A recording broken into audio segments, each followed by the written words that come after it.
Good morning বন্ধুরা, আশা করি তোমরা সবাই খুব ভালো আছো, সুস্থ আছো। আমিও ভালো আছি। আজ মঙ্গলবার আর এখন বাজে সকাল 7:30। এখন থেকে আমার ভিডিওটা শুরু করছি, চলো দেখতে থাকো। দেখো, এখন সকালবেলা ঘুম থেকে উঠেই প্রথমে বাথরুমে কলের জল এসছে, তো আমার যত ড্রাম আছে সব জলগুলো ভরে নিলাম, নিয়ে এখন চলে এলাম ফার্স্টে রান্নাঘরে, কারণ আগের দিন দুপুর থেকে সব অনেক বাসন জমে গেছে। তো এখন এই বাসনগুলো ধুতে হবে, সেজন্য আগেই দৌড়ে রান্নাঘরে চলে এলাম আর সব বাসন ধুয়ে তারপরে কলের জল থাকতে থাকতেই একবার গায়ে জল ঢেলে নিতে হবে, কারণ যা গরম পড়েছে জল না ঢেলে থাকা যাচ্ছে না। সেজন্য তাড়াতাড়ি চটপট বাসনগুলো ধুয়ে নিয়ে একবার জল ঢেলে তারপরে ঘরে যাব। তারপরে দেখো সব কাজকর্ম সেরে ঘরে চলে এসেছি। এবার মেয়েকে ঘুম থেকে উঠিয়ে দিয়েছি, তো মেয়ে চা করে নিচ্ছে। তো এখন চা খাবো, খেয়ে তারপরে দেখি কি কাজকর্ম করব, কি রান্নাবান্না হবে সেগুলো দিকে এগোবো। এখন একটু বসবো ফ্যানের হাওয়ায়, তারপরে আর কি চা খেয়ে খুব গরম লাগবে, তাও চা খাবো। বন্ধুরা, সকালের কাজকর্ম সারা হয়ে গেছে। সকালের চালিত দেখলে সকালবেলা ঘুম থেকে উঠেই আগে বাসন ধোয়ার কাজ, তো বাসনপত্রগুলো ধুয়ে নিয়েছি। সকালে কলের জলে প্রথমে ঘুম থেকে উঠেই কলের জলে বাথরুমে কটা ড্রাম আছে সেগুলো ভরলাম, বাসনপত্র ধুলাম, আর যা গরম পড়েছে বাসন টাসন ধুয়ে ঠুয়ে গায়ে জল ঢেলে জামা কাপড় ধুয়ে ঠুয়ে সব করে এসে একটু পাখার তলায় বসলাম। আর মেয়েকে এখন ঘুম থেকে উঠিয়ে দিয়েছি, ও গিয়ে চাটা করে নিয়েছে। গরমের মধ্যে চা না খেলেও হয় না, সেই তো মানে ঘুম ঘুম পায়, ঝিমুনি লাগে, কিন্তু চা খেলে কি গরম যে লাগে। তো এই তাও এখন চা খাবো, তো মেয়ে চা করে নিয়েছে, চা খাবো, তারপরে দেখি রান্নাবান্না কী করি, তারপর বিছানাপত্র গোছাবো, ঘর গোছাবো। তো চলো সব দেখতে থাকো, আবার আসছি তোমাদের সামনে। তো এখন চাটা খেয়ে নিই, তো চলো। তারপরে দেখো চা খেয়ে নিয়ে একটু বিশ্রাম নিলাম, বসলাম ফ্যানের হাওয়ায়, তারপরে মশারিটা ভাঁজ করে নিয়ে বিছানাটা গোছাতে চলে আসলাম। আর এই যে দেখতে পাচ্ছ, তোমরা হয়তো ভাবলে লেপ ঠেপ বালাপোষ এগুলো বিছানার উপরে এখনও আছে, শীতকালের কিছু তোলা হয়নি ভাবছো, কিন্তু না, এগুলো আমার সারা বছরই 12 মাস এখানে বিছানার উপরেই দেখতে পাবে, কারণ এগুলো তুলে রাখার আমার কোনো জায়গা নেই। সেই জন্য এগুলো সব রোজই আমাকে একটু ঠিকঠাক করে নিতে হয়, নিয়ে তারপরে তার পাশে বালিশ টালিশগুলো ঠিক করে রেখে বিছানাটা ঝেড়ে পরিষ্কার করে নিলাম। তারপরে দেখো সকালে জলখাবার করতে চলে এলাম, পেঁয়াজ কুচিয়ে নিয়ে পেঁয়াজটা এখন ভেজে নিচ্ছি, চিড়ে ভাজবো, চিড়ে ভাজা খাবো। দেখো বন্ধুরা, তোমাদের সঙ্গে শেয়ার করলাম যে পেঁয়াজ কেটে নিয়েছি, পেঁয়াজ ভাজছি, আর এই যে চিড়েটাও রেডি করে নিয়েছিলাম, চিড়েটা দেব। তো এখন গ্যাস শেষ হয়ে গেছে, তো আর এখন কিছু করার নেই, গ্যাস আসবে কালকে। তো এখন রান্নাবান্না বন্ধ, নালে এখন তরকারি কাটতাম, রান্না করতাম। তো এখন বাইরের খাবার নিয়ে আসতে হবে আজকে আবার। তো দেখি, তো এখন এই গরম রোদ্দুরের মধ্যে চান ঠান করে তারপর খাবার আনতে যেতে হবে। আর এই চিড়ে এখন তুলে রাখবো, পেঁয়াজটা আর তেলটা এখন নষ্ট হবে, আর কিছু করার নেই। গ্যাস তো এখন আসবে না, কালকে আসবে, তো কালকে থেকে আবার রান্নাবান্না শুরু হবে, এখন এইভাবেই চলবে। আর ঘরে গ্যাস তোলা থাকে না, আরেকটা গ্যাস যদি তোলা থাকতো তাহলে কোনো অসুবিধা হতো না, একটাই সিলিন্ডার আমার, তো মানে দুটো সিলিন্ডার, আরেকটা তোলা নেই বলে এখন কালকে দিয়ে যাবে। তারপরে তো চলো দেখতে থাকো। তো বন্ধুরা, তখন তো তোমাদের বললামই গ্যাস শেষ হয়ে গেছে, দেখলে এবার গ্যাস তো বললাম কালকে আসবে, কিন্তু কালকে আসছে না, কারণ কালকে 1 তারিখ, কালকে ছুটি। এখন দেখি কিভাবে গ্যাস পাই, মানে তাহলে 2 তারিখ। এখন হয়ে গেল রান্নাবান্নার অসুবিধা, আর সকালে খাওয়া তো দেখলে কিছুই হলো না। তো এখন মেয়েকে পাড়ার দোকানে পাঠিয়েছিলাম, পাড়ার দোকানে পাউরুটি নেই, ভাবলাম যে বন পাউরুটি এসব নিয়ে আসি, তো ওই যা পেয়েছে কেক নিয়ে এসছে আর বিস্কুট নিয়ে এসছে। তো এই এখন খাওয়া দাওয়া করে নিই, তারপরে আর কি চান ঠান করে ঘরের কাজ সেরে খাবার আনতে যেতে হবে। আর এই গরম রোদ্দুরের মধ্যে এখন খাবার আনতে যেতে হবে, আর কিছু করার নেই। তো চলো দেখতে থাকো, এরকমই আজকের ভিডিও হবে, এখন কালকেও তাই। তারপরে দেখি, আজকে তো আর গ্যাস আসবে না, কালকে আসছে না, কাল ছুটি, পরশু দিনকে সব ঠিক হয়ে যাবে, সকালে গ্যাস এসে যাবে, আবার রান্নাবান্না সব তোমাদের সঙ্গে শেয়ার করতে পারবো। তো চলো দেখতে থাকো। এই যে তোমাদেরকে বললাম কেক নিয়ে এসেছি আর বিস্কুট নিয়ে এসেছি, এই কেক আর বিস্কুট খেয়ে নিই, তারপরে আর কি চান ঠান করি। তো চলো দেখতে থাকো। তারপরে দেখো ঘর ঝাড় দিয়ে নিলাম, দিতে এলাম। এবার ঘরটা ঝাড় দেবো। ঘরে বেশি জায়গা নেই, এইটুকুই জায়গা বিছানাটা রেখে, আর ওই পাশে সব মালপত্রগুলো এইভাবেই রাখতে হয়, বেশি জায়গা নেই, একটাই ঘর।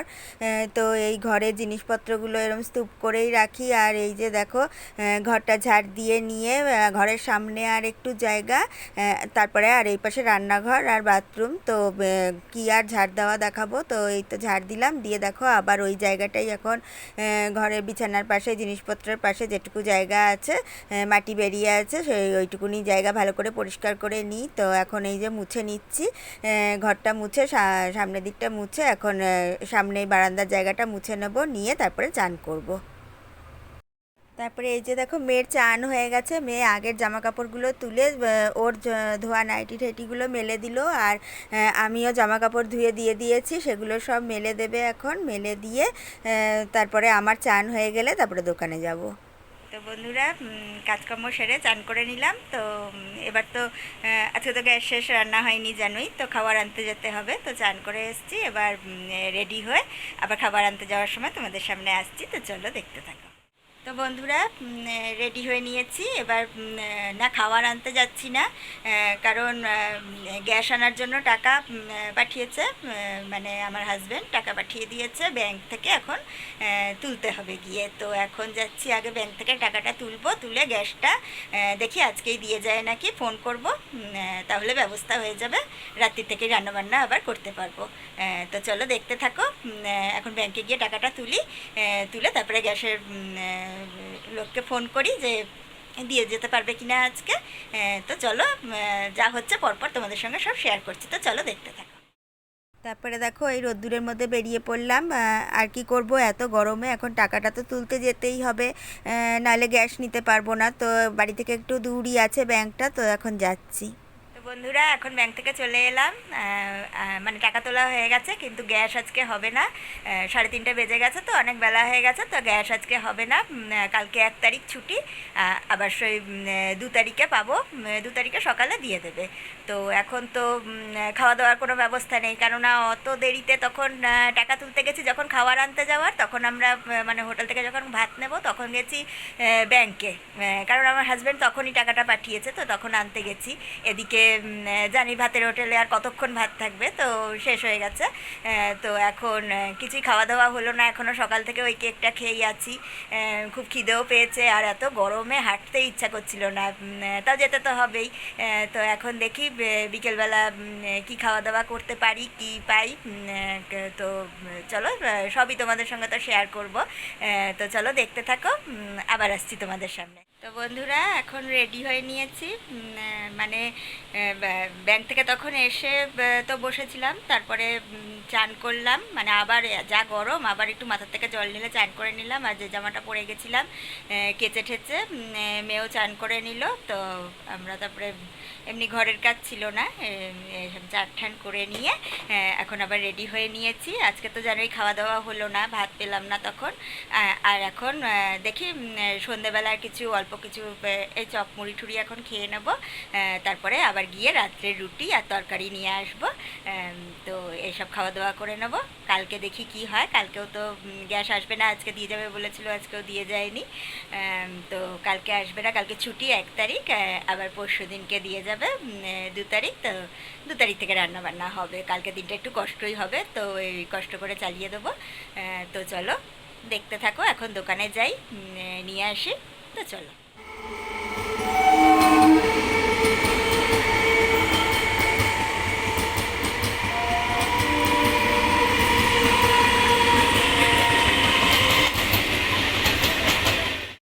তারপরে দেখো এই চপ আর মুড়ি নিয়ে এলাম, একটা ডিমের চপ আর একটা মোচার চপ, এই দুটো নিয়ে এলাম। এখন আর কি খাবো, কি নেব, তো মুড়ি দিয়ে ভাবলাম এই খেয়ে নিই, তারপরে রাতের রুটি তরকারি নিয়ে আস। তারপরে দেখো চপ মুড়িটা খেয়ে নিয়ে একটু বসতেও পারলাম না, অল্প একটু বসলাম, কারণ রাত হয়ে যাচ্ছে, রুটি তরকারি আনতে যেতে হবে।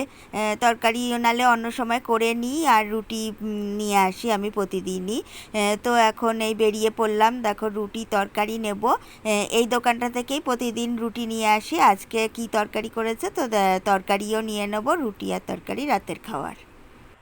এই যে রাতের খাবার জানোই তো, দোকানের রুটি আর তরকারি নিয়ে এসেছি, তো এখন খাওয়া দাওয়া করে নিই।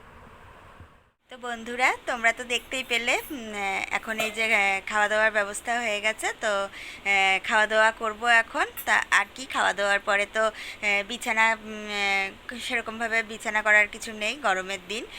আর মশারি আমাদের টাঙাতেই হয়, প্রচণ্ড মশা। সেই জন্য মশারির ভিতরে হাওয়া ঢুকতে চায় না, কিন্তু কি করব, মশারিটা টাঙাবো। টাঙালে বিছানা করা হয়ে যাবে, তারপরে শুয়ে পড়ব। তো ভিডিওটা আর বড় করছি না, এখানেই শেষ করে দিচ্ছি। সবাই ভালো থেকো, সুস্থ থেকো। আবার দেখা হচ্ছে কালকে একটা নতুন ভিডিওর সাথে। আর তোমাদের যদি একটুও ভালো লাগে আমার ভিডিওটা, তাহলে একটু লাইক করে দিও, শেয়ার করো, আর কমেন্ট করতে কিন্তু ভুলো না। তো চলো, এখানেই ভিডিওটা শেষ করছি। আবার দেখা হচ্ছে কালকে একটা নতুন ভিডিওর সাথে। চলো, টাটা।